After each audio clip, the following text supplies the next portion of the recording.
ऐसे श्री कृष्ण में प्रवेश होकर के अर्जुन को युद्ध के लिए तैयार कर दिया और गीता का ज्ञान वेदों वाला और कुछ अपनी अटकल लड़ा के इसमें ज्ञान दे दिया। तो ये ब्रह्म बोल रहा है जो ब्रह्मा विष्णु महेश रुद्र इन सब का पिता है और दुर्गा इन सब की माता है। अब ये तो कह रहे हैं आदरणीय शंकराचार्य और सारे पवित्र हिंदू धर्म के गुरुजन कहते हैं कि केवल ब्रह्मा विष्णु महेश ही की पूजा करो, सर्वेश्वर महेश्वर है। और विष्णु जी कह रहा है कि मैं तो दुर्गा देवी की पूजा करता हूं, दुर्गा की, और इस तो ऊपर मैं किसी भगवान को नहीं जानता। ये इनका स्पिरिचुअल नॉलेज इनके गॉड का, भगवान का है जिसको ये पूज रहे हैं। दुर्गा कह रही है हिमालय को श्री देवी पुराण में 7वें स्कंद में 562 पृष्ठ पे कि केवल उस ब्रह्म की पूजा करो और सब बातें छोड़ दो। उसका ओम नाम है, ओम नाम के जप से उसकी प्राप्ति होगी, उस ब्रह्म को पा जाओगे जो ब्रह्म लोक में रहता है। और ये ब्रह्म क्या कहता है कि मेरा तो एक ओम अक्षर है और इसकी साधना करने से ओम से जो होने वाली परम गति है वो प्राप्त हो जाएगी। कहाँ जाएंगे? ब्रह्मलोक में। ब्रह्मलोक में गए हुए प्राणी भी फिर पुनरावृत्ति में। गीता जी अध्याय नंबर 8 के श्लोक नंबर 16 में लिखा, देखिएगा। अब ये तो आपने अध्याय नंबर 8 का और श्लोक नंबर 13 अभी पढ़ा था पहले भी, फिर देख लेते हैं। ओम इति एकाक्षरम ब्रह्म विहरण माम अनुसमरण ये प्रियाति तजन देहम सयाति परमाम गतिम। ओम एक अक्षर, माम ब्रह्म मुझ ब्रह्म का, केवल यह एक अक्षर ओम है। ओम का इन्होंने अनुवाद ऐसे किया है, ऐसे कहो तो ऐसे लिख लो, एक का बात है। तो उसकी परम गति होती है जो ओम नाम के सतर की, वो कहाँ जाता है? ब्रह्मलोक में चला जाता है। जैसे अभी आपने श्री देवी पुराण में पढ़ा कि श्री देवी जी कहती हैं कि तुम ओम नाम का जाप कर और उस ब्रह्म को प्राप्त हो जाएगा, ब्रह्मलोक में चला जाएगा। अब ब्रह्मलोक में गए प्राणी फिर पुनरावृत्ति में आते हैं, देखिएगा। ये गीता अध्याय नंबर 8 का और श्लोक नंबर 16।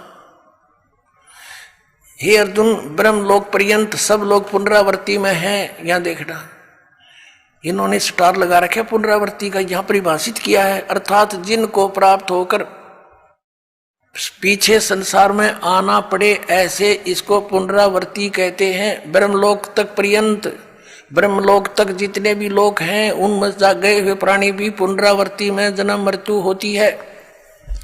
और ये स्वयं भी स्वीकार करता है गीता ज्ञानदाता कि अर्जुन तेरे और मेरे बहुत जन्म हो चुके, तू नहीं जानता मैं जानता हूं। तो ब्रह्म इनकी पूजा करने वाला भी जन्म मृत्यु में बना रहा तो परम शांति नहीं। गीता जी अध्याय नंबर 17 के और श्लोक नंबर 23 में कहा है कि उस सच्चिदानंद ब्रह्म को पाने का किसको,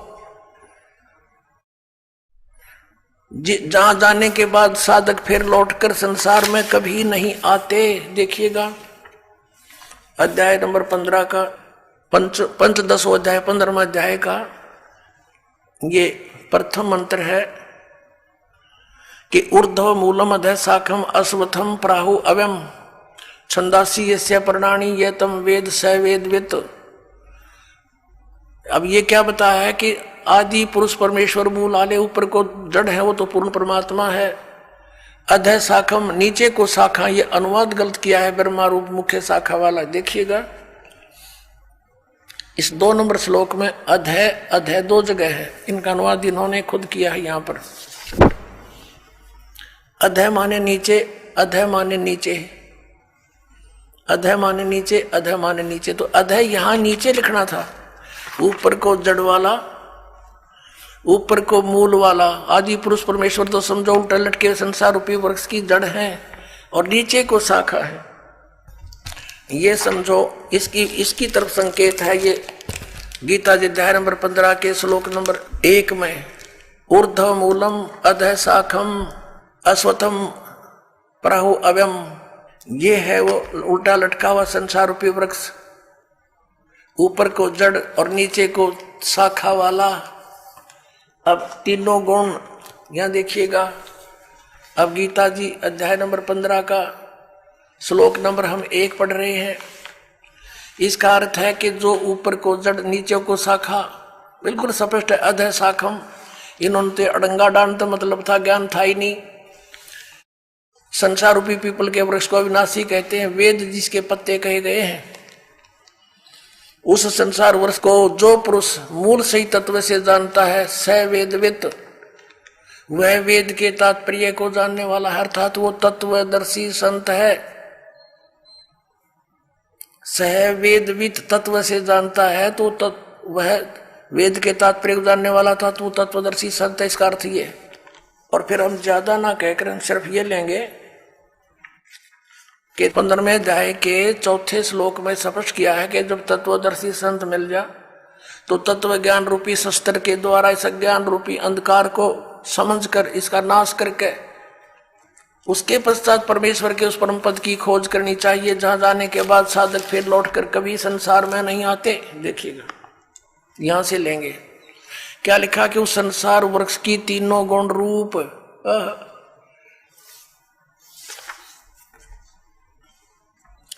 विषय पर वाला शाखा, तीनों गुण रूपता समझो उसकी विषय वासना वाली शाखा है, नीचे और ऊपर फैली हुई है। मनुष्य लोक में कर्मों के अनुसार बांधने के भी मुख्य कारण यही है, जो नीचे और ऊपर लोकों में फैली हुई है। ऊपर स्वर्ग लोक में, नीचे पाताल लोक में, पृथ्वी लोक पर ज्ञान बोला ही जा रहा है। अब ये तीनों गुण रूपी शाखा है। 3 गुण क्या है? रजगुण ब्रह्मा, सतगुण विष्णु, तमगुण शिव जी। देखिए मार्कंडेय पुराण, प्रकाशक मुद्रक हैं, गीता प्रेस गोरखपुर, गोविंद भवन कार्यालय कोलकाता का संस्थान। ये इनके फैक्स और फोन नंबर है। इसके 123 पृष्ठ पर देखिएगा, ये संक्षिप्त मार्कंडेय पुराण 122 के नीचे आएंगे, फिर साथ में इधर 23 है। अब मार्कंडेय जी बोले, मुने, अब यहां जाते इसके सामने ही। इस प्रकार स्वयंभू परमात्मा की 3 अवस्थाएं हैं। रजोगुण प्रधान ब्रह्मा, तमोगुण प्रधान रुद्र, सतोगुण प्रधान विश्वपालक विष्णु है। ये ही 3 देवता हैं और ये ही 3 गुण हैं। कंसेप्ट क्लियर हुआ?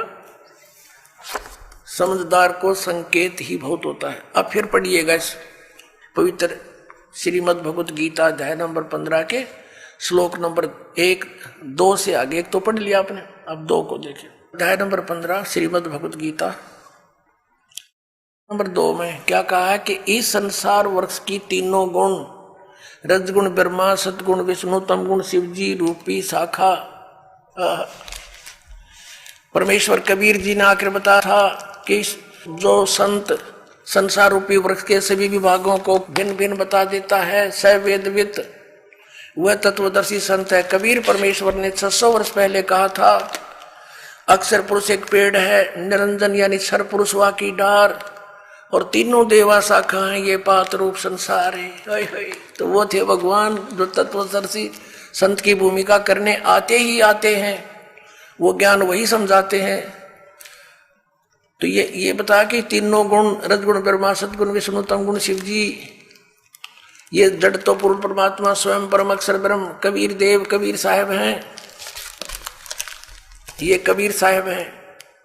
और अक्षर पुरुष ये तना है, शर पुरुष ये डार है। इसके 3 पुत्र हैं, रजगुण ब्रह्मा, सतगुण विष्णु, तमगुण शिव जी, ये शाखा है। और पात रूप ये सब यहाँ के तीनों लोकों के प्राणी हैं। अब आपके ये पवित्र श्रीमद् भगवद गीता जैसा पवित्र सदग्रंथ समझ में आवेगा। अभी तक तो इन्होंने अज्ञान बना रखा था, सब कुछ श्री कृष्ण को ही बना रखा था, यानी विष्णु जी को ही। देखिएगा अध्याय नंबर 15 का श्लोक नंबर 2 हमने पढ़ रहे हैं हम। उस संसार वृक्ष की तीनों गुण, रजगुण ब्रह्मा, सतगुण विष्णु, तमगुण शिव जी, ये जल से बड़ी हुई नहीं। विषय पर वाला शाखा, ये तो शाखा है, नीचे और ऊपर फैली हुई है, यानी 3 लोकों पर, पाताल लोक, पृथ्वी लोक और स्वर्ग लोक पर इन भगवानों का आधिपत्य है। एक गुण का एक विभाग के मंत्री हैं ये। और कर्मा के अनुसार बांधने वाली भी मुख्य कारण, मुख्य जड़ें, यानी ये हमें बांधे रखती हैं, फंसाए रखते हैं, नीचे और ऊपर फैली हुई है। सभी लोकों में नहीं, ऊपर और नीचे फैली है। अब तीसरे में कह गीता ज्ञानदाता कहता है इस संसार का स्वरूप जैसा कहा है वैसा यहां विचार काल में नहीं पाया जाता। अब क्या कहता है ये गीता ज्ञानदाता कि जो तेरा और मेरा डिस्कशन चल रहा है इस गीता के ज्ञान में, मैं इस पूरे ब्रह्मांडों के सारे संसार रूपी वृक्ष की यानी सभी ब्रह्मांडों की जानकारी नहीं रखता। मुझे इसके आदि और अंत का स्थिति का कोई ज्ञान नहीं। इससे ये भी सिद्ध हो गया कि गीता ज्ञान दाता जो है ये सर्जन करता नहीं है, ब्रह्मांडों का रचने वाला नहीं है, वो कोई और भगवान है जिसने सब ब्रह्मांड रचे। देखिएगा 15वें अध्याय का 3 ये क्या कहता है कि इस संसार वर्ष का स्वरूप जैसा कहा है वैसा यहाँ विचार काल में तेरे मेरे डिस्कशन में गीता जी के ज्ञान में नहीं पाया जाता, क्योंकि न इसका आदि है और न इसका अंत है, यानी मुझे इसके आदि अंत का कोई ज्ञान नहीं, गीता ज्ञानदाता कहता है, और न इसकी अच्छी प्रकार स्थिति है। इसलिए इस सुविरुद्ध मूलम, मूल कौन है? परम अक्षर ब्रह्म और ऊपर के लोक वो तो अविनाशी हैं, शुद्ध अति दृढ़ हैं, और नीचे के अति दृढ़ मूल वाले अश्वत्थम इस पीपल के वृक्ष को, संसार रूपी वृक्ष को दृढ़ेन दृढ़ असंग शस्त्रेण, वैराग रूप नहीं तत्व ज्ञान रूपी शस्त्र द्वारा काट कर, अर्थात उस तत्व ज्ञान से तत्वदर्शी संत मिलने के पश्चात उसको अच्छी तरह समझकर अब चौथा 15 में जाएगा। चौथा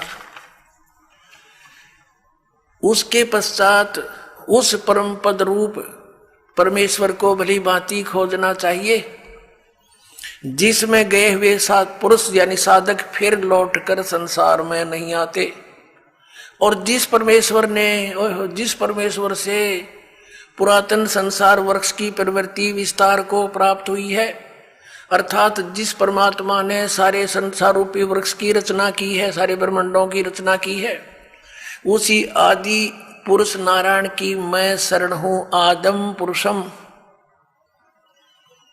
उसी आदि पुरुष यानी गीता ज्ञानदाता से कोई अन्य है उसकी शरण में हूं, इस प्रकार दृढ़ निश्चय करके उस परमेश्वर का पर्वतेवा ने पूजा करनी चाहिए। ये तो अपनी अटक लड़ाते हैं जैसा ये करते हैं, ध्यान दो, परपदेवा ने उसकी पूजा करनी चाहिए। गीता ज्ञानदाता कहता है कोई और है वो पूज्य। पुण्यात्माओं, सुबह के सत्संग में विषय था कि 3 परमात्मा मुख्य रूप में, 3 पुरुष, सरपुरुष, अक्षर पुरुष और परम अक्षर पुरुष। तो यहां पर जो परम अक्षर पुरुष है हम उसकी तरफ संकेत करते हैं कि वो है वो पूज्य। वो कौन है? स्वयं कबीर भगवान है, कबीर देव है, जिसने 600 वर्ष पहले आकर वो लीला की थी जो वेद बताते हैं और हमारे सदग्रंथों में विद्यमान है।